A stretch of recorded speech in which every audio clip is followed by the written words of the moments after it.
Taurus and Taurus risings, welcome to your new moon in Sagittarius reading. I hope this finds you well. For those of you who don't know, I am a Taurus rising, so hopefully we'll get some good messages here. Although I got to remind you, be careful. You know, the most accurate is a private reading and looking at your unique natal chart, right?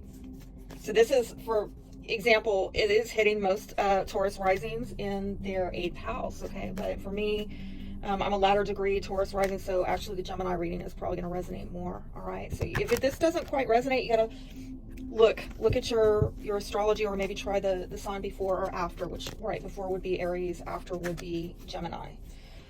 So when we're talking about 8th house, okay, we're looking at a new beginning having to do with shared resources, power dynamics, intimacy, trust, other people's money, you know, really deep personal stuff. It is a very spiritual house as well. And right now with Jupiter retrograde in our 1st house, you may be feeling a bit of challenge getting expansion with something very personal to you, a sense within yourself that may be getting expansion, that you're being held back in some respect. Absolutely relate to that, you know.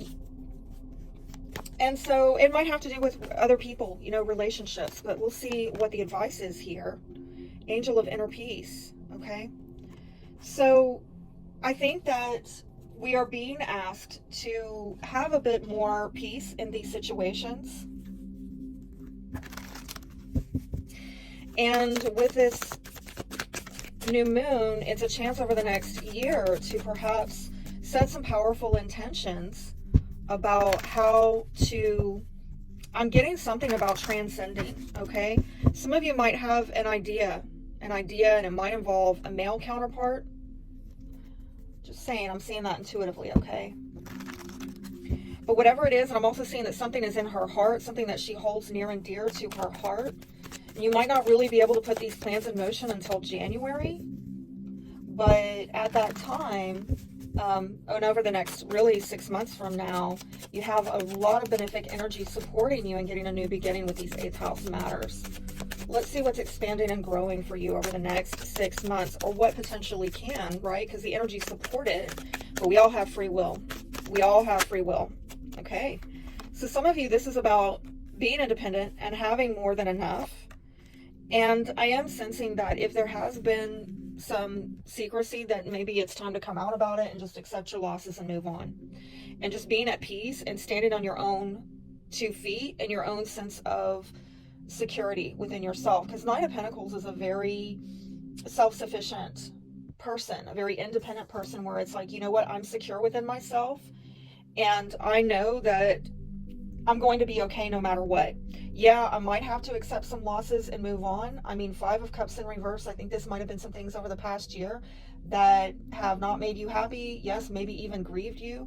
But this is about facing a reality and accepting things, and maybe even forgiving yourself. Yes, even finding peace so that you can move on. And I'm getting something about clear the slate into next year. And it might have to do with, for some of you, maybe secrets in a marriage or a clandestine relationship for some of you. For others of you, maybe singlehood, and, you know, like, I'm okay. If I'm alone, I'm going to be okay. Or I'm going to come out of this. This will pass. But for others of you, if there have been secrets that have been quite grievous to you, I think that this is you coming to a space where you're okay. You're like, you know what?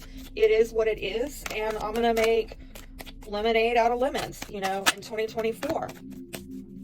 What maybe you need to explore, some of you doing some long distance travel, moving out of your area. And I'm only saying that if the message resonates, okay? If this is confirmation, if Spirit has been speaking to you about this, possibly looking at long distance travel. For others of you, it's simply opening up, communicating, and doing whatever you need to do to move something forward. And this is specific to an 8-day, I'm seeing 8 days, that you could be looking into this, okay? Looking into making some fast movement, some fast decisions forward.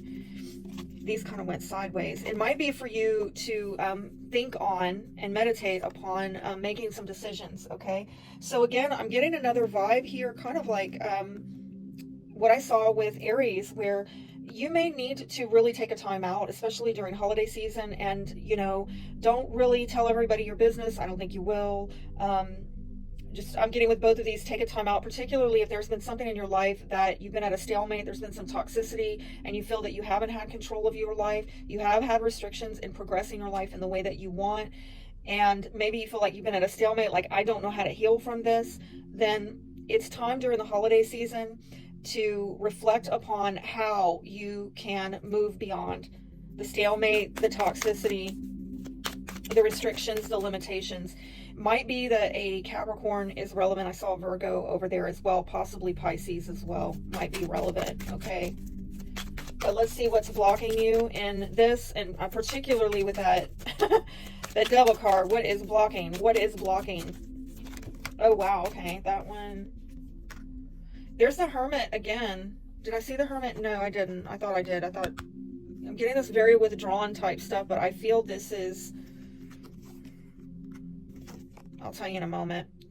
So I'm getting a lot of people here, okay, and decisions being made. And it might have to do with cleaning the slate. I am seeing potentially Virgo, Aries, Leo, Sagittarius, Aquarius, Libra, Gemini, Aries, okay?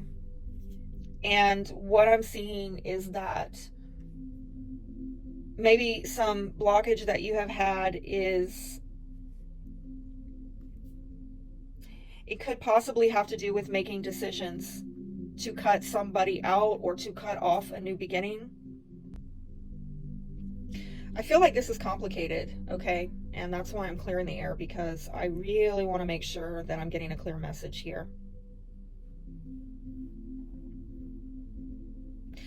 You may have, in fact, withdrew from someone. And maybe this is also about you coming out of that withdrawn state, okay, because it's showing up here now as a blockage. So you have the opportunity to come out of being maybe a bit secretive, okay, whereas, because I'm seeing a blockage here, is this withdrawn and really in your head, maybe mentally restless for some of you about a Virgo and or a fire sign, and making decisions to cut out possibly an Aries or cut off a new beginning, or a decision regarding an air sign or an Aries. I'm hearing not looking back. It's showing me what is the blockage. Some of you have chosen to disconnect from someone. I'm seeing it there and there about what's being given. Some of you feel like you're not going to get what you want out of this, so you disconnected and you're not giving to it anymore. And I feel like maybe I feel like the message here is that perhaps you actually are being asked to come out of that disconnection and just be at peace. Let's see what we have here. Butterfly, a change for the better. Rose, romance in the air. Hey, hey. Shark, take care. There will be a loss of material wealth. Oh my. Oh my. And I do see something there's something here about generosity, okay? And it's a deep message. Let's see, for any questions I didn't answer. The situation will improve. Choose a new direction. So I think you are going to get into a new direction here, all right? But I do feel like you are being asked to maybe not hold yourself back so much, and maybe not cut off a new beginning, because definitely you have the opportunity for a new beginning here. And with this energy, it's over the next 6 months. Be blessed.